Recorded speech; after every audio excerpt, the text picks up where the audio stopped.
महात्मा बुद्ध की शिक्षाएं और कहानियां हमारे जीवन को एक सकारात्मक दिशा में ले जाती हैं। ये भी उसी प्रकार की एक कहानी है जिसका शीर्षक है अछूत कौन। एक समय की बात है, महात्मा बुद्ध प्रवचन सभा में आकर मौन बैठ गए। शिष्य समुदाय उनके इस मौन के कारण चिंतित हो उठा। शिष्यों ने सोचा कहीं वे अस्वस्थ तो नहीं हैं। आखिर एक शिष्य ने पूछ लिया, आप इस तरह मौन क्यों बैठे हैं? महात्मा बुद्ध कुछ नहीं बोले। उसके बाद दूसरे शिष्य ने फिर से पूछा, हे गुरुदेव, आप स्वस्थ तो हैं? लेकिन फिर भी बुद्ध मौन ही बैठे रहे।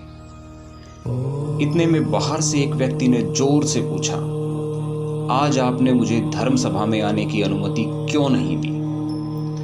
बुद्ध ने कोई उत्तर नहीं दिया और आंखें बंद कर ध्यान मग्न हो गए। वह बाहर खड़ा व्यक्ति और जोर से बोला, मुझे धर्म सभा में क्यों नहीं आने दिया जा रहा है? क्या कोई मुझे इसका कारण बताएगा?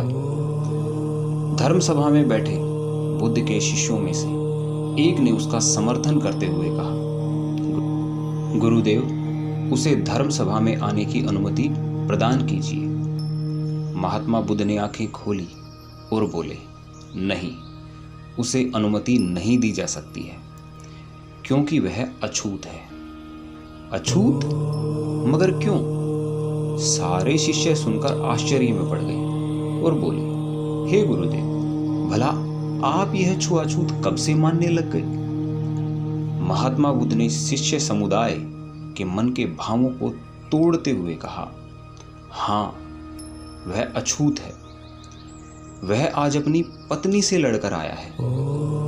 वह क्रोधित है और क्रोध से जीवन की शांति भंग होती है।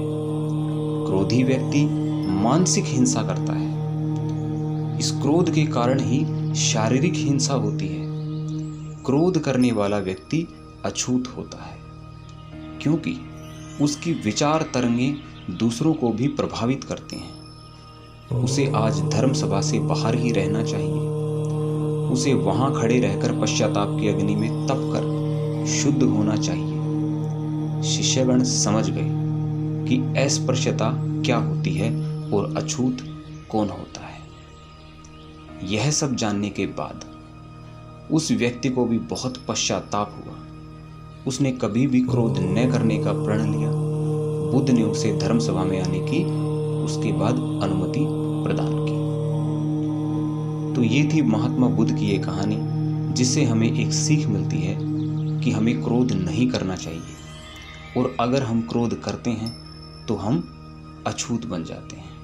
हमें समाज के लोगों में घुलने मिलने का और उनके साथ बैठने का उस वक्त हक नहीं होता जब तक हम क्रोधित हैं। अपने क्रोध को शांत करें, मन पर कुछ नियंत्रण पाएं। उसके बाद हम अपने परिजनों के साथ बैठें और शांति से अपना जीवन बिताएं।